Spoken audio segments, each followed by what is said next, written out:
Kaugnay po ng ipinatutupad na gun ban kasabay na opisyal na pagsisimula ng election period ay makakausap po natin sa linya ng telepono si PNP Chief Director General Alan Purisima. Good morning po sa inyo, sir. Si Ian Cruz po ito ng News TV Live. Good morning, Ian. Good morning.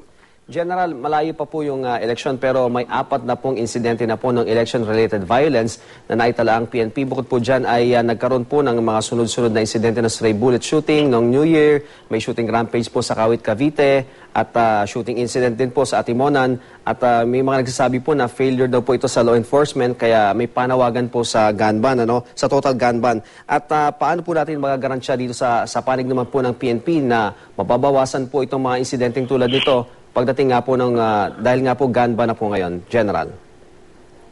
Alam mo, Ian, ito pong gagawin natin dito sa election na darating, magkakaroon po tayo ng mga iba't ibang hakbangin para ipatupad itong gun ban na binigay po sa atin ng ang COMELEC.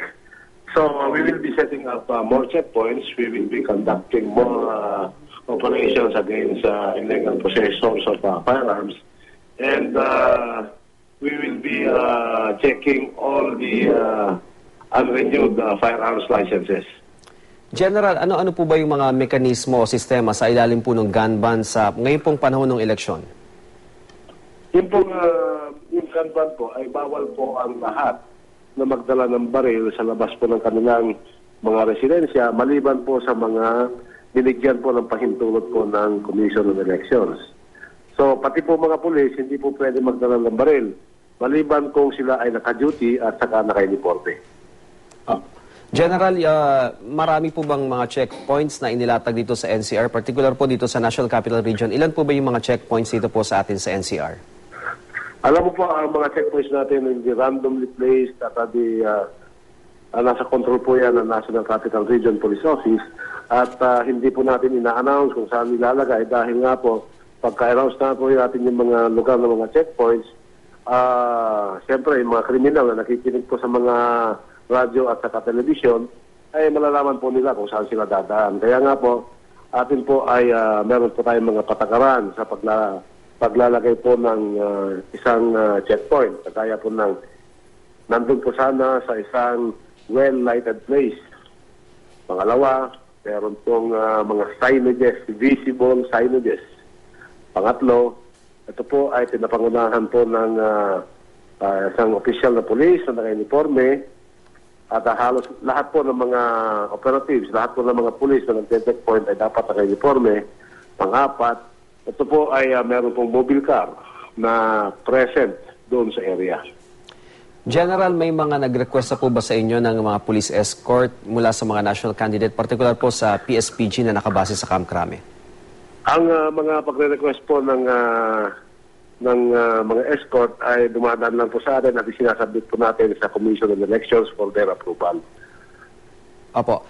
May mga bago pa po ba tayong election-related violence na naitala? Noong mga nakaraang buwan po, may mga naitala na po tayo. May bago po bang election-related violence po ngayon, General? Ang tinatawag po natin iyan na election-related violence ay ito po nangyayari during the election period. Yung mga sinasabi niyo pong mga violent incidents na nangyari mga nakaraang buwan ay hindi po classified as election-related violent incidents or election-related incidents because sa definition po ay hindi po nangyari during the election period. Ang ginagawa po natin is yung mga kuminsan ng mga nagiging biktima, ang pananaw po natin ay election-related. Ang mga biktima po dito ay elected government officials. Yung mga cause nito ay yung motive po ng mga krimen ay related po sa politika.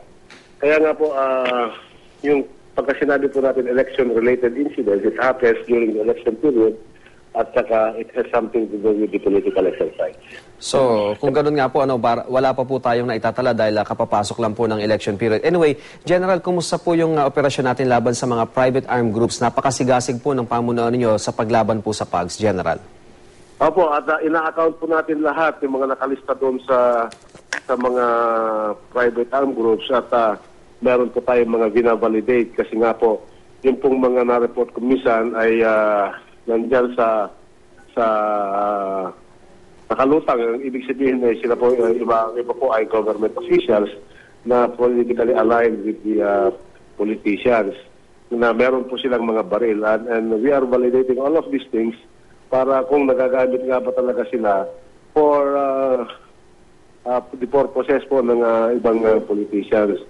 Ito po yung talagang nagkagather po tayo ng mga information para if ever that there will be confirmatory reports na makukuha natin, either we will be conducting operations against them or we will be control yung tao na by just having them report to us na nagkikipagkita po lahat ng pulis araw-araw para accounted po sila parati.